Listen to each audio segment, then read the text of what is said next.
et du Saint-Esprit. Amen. Ô Seigneur, envoie ton esprit et tout sera créé, et tu renouvelleras la face de la terre. Évangile de Jésus-Christ selon Saint Luc, chapitre 11, versets 5 à 13.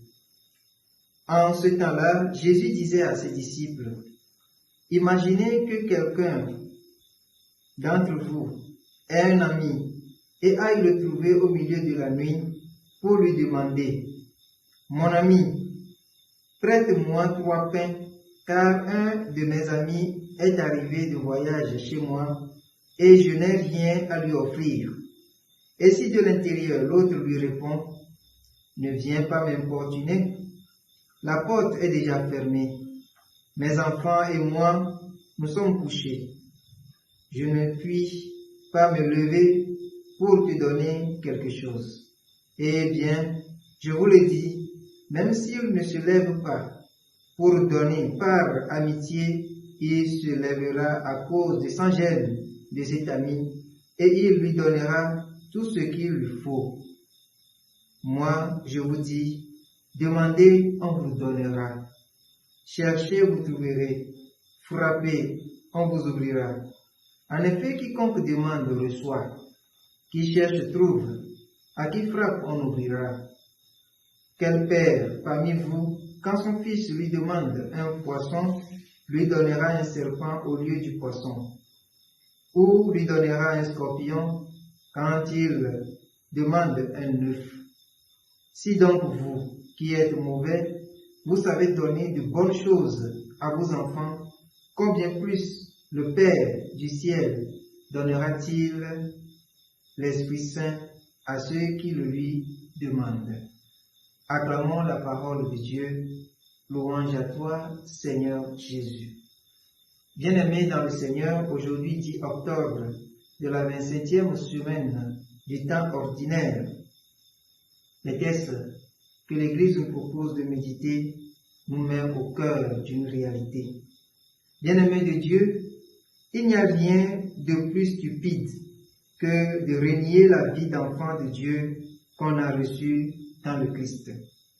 C'est ce qui justifie la réaction de Saint Paul à l'égard des chrétiens de la communauté de Galate dans la première lecture.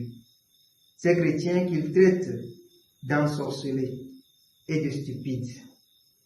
Quand on reçoit l'Esprit Saint par le baptême, c'est pour agir, non pas selon la loi de l'homme ou encore la loi des humains, mais selon la foi. Lorsque cette vie est menée avec sincérité et clarté, Dieu est glorifié par notre vie et comme le dit le cantique de ce jour, il faut surgir. Lui-même, Dieu fait surgir la force qui nous sauve. Dieu ne se fatigue donc pas de nous écouter.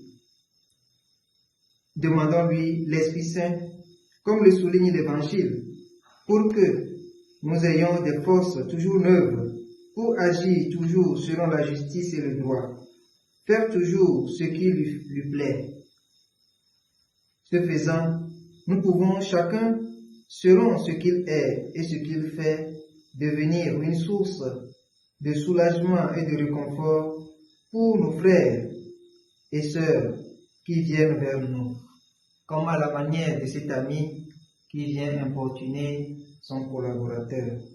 Ceux qui frapperont nos portes trouveront donc un soulagement, car nous sommes tous, chacun selon ce qu'il est et ce qu'il fait, un ambassadeur de Dieu auprès de nos frères. Que Dieu nous ouvre aussi les portes du bonheur, parce que pour donner quelque chose, il faut en avoir. Et quand on a en abondance, ça doit couler sur les autres qui sont autour de nous. Qu'il en soit ainsi, maintenant et pour les siècles des siècles. Amen.